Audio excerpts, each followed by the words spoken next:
Salam ibu bapak saudara-saudari sekalian dimanapun Anda berada. Salam sejahtera dalam kasih Tuhan Yesus Kristus. Dengan penuh syukur kepada Tuhan, kita berjumpa kembali melalui pesan suara via YouTube ini yang ke-30. Renungan kita hari ini dari Mazmur 39 ayat 13a yang berkata demikian. Dengarkanlah doaku ya Tuhan, dan berilah telinga pada teriakku minta tolong. Janganlah berdiam diri melihat air mataku. Tema renungan kita hari ini adalah jangan jemu-jemu untuk berdoa. Mungkin ada banyak orang Kristen yang kehidupan rohaninya menunjukkan grafik yang semakin merosot. Mereka tampak ogah-ogahan dan tidak lagi antusias mengejar perkara-perkara rohani. Misalnya dalam hal ibadah dilakukan semau gue. Pelayanan pun dilakukan ala kadarnya, bergantung mood. Mengapa? Setelah diusut lebih lanjut, ternyata mereka menyimpan rasa kecewa yang mendalam, oleh karena doa-doanya belum juga beroleh jawaban. Seringkali kita berpikir bahwa doa adalah semata-mata tentang permintaan kita kepada Tuhan, atau sarana kita meminta kepada Tuhan, yang seketika itu juga harus dikabulkan doanya.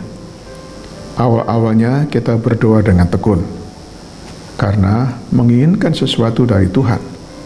Namun begitu belum ada jawaban, kita pun langsung berubah sikap. Tidak lagi berdoa secara intensif, sehingga akhirnya kita benar-benar berhenti berdoa.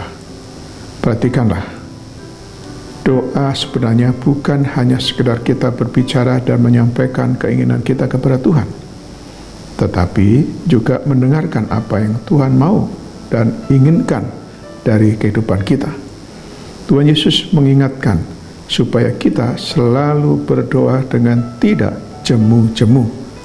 Tertulis dalam Lukas 18 ayat yang ke-1. Berdoa dengan tidak jemu-jemu artinya berdoa terus-menerus, tidak menjadi kendor dan tidak kehilangan semangat dalam hati kita.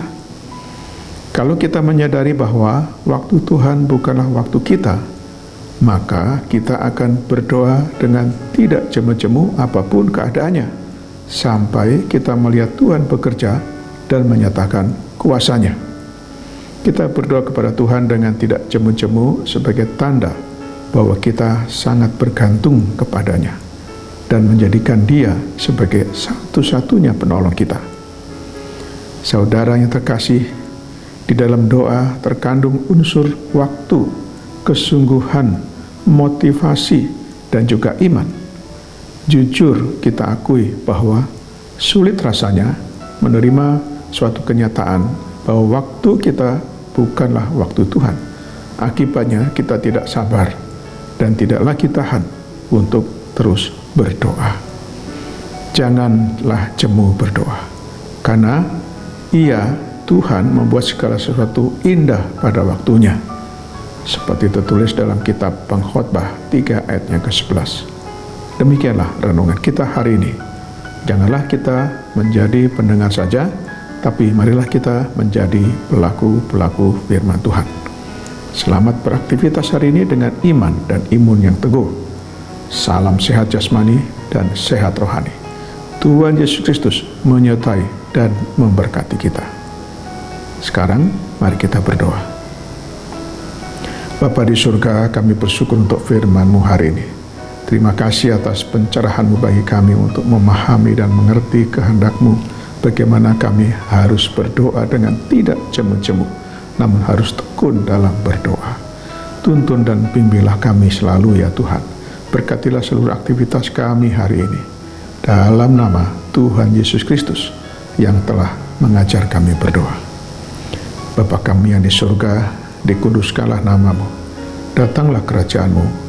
Jadilah kehendak-Mu di bumi seperti di surga. Berikanlah kami pada hari ini makanan kami yang secukupnya. Dan ampunilah kami akan kesalahan kami, seperti kami juga mengampuni orang yang bersalah kepada kami. Dan janganlah membawa kami ke dalam pencobaan, tetapi lepaskanlah kami daripada yang jahat, karena Engkau-Lah yang punya kerajaan dan kuasa dan kemuliaan sampai selama-lamanya. Amin. Sekarang terimalah berkat dari Tuhan. Tuhan memberkati engkau dan melindungi engkau. Tuhan menyertai engkau dengan wajah-Nya dan memberi engkau kasih karunia. Tuhan menghadapkan wajah-Nya kepadamu dan memberi engkau damai sejahtera. Berkat anugerah dari Bapa Surgawi, cinta kasih karunia Tuhan Yesus Kristus, dalam persekutuan dan penghiburan dari Roh Kudus, menyertai kita semua dari saat ini sampai selama-lamanya. Amin. Sampai jumpa.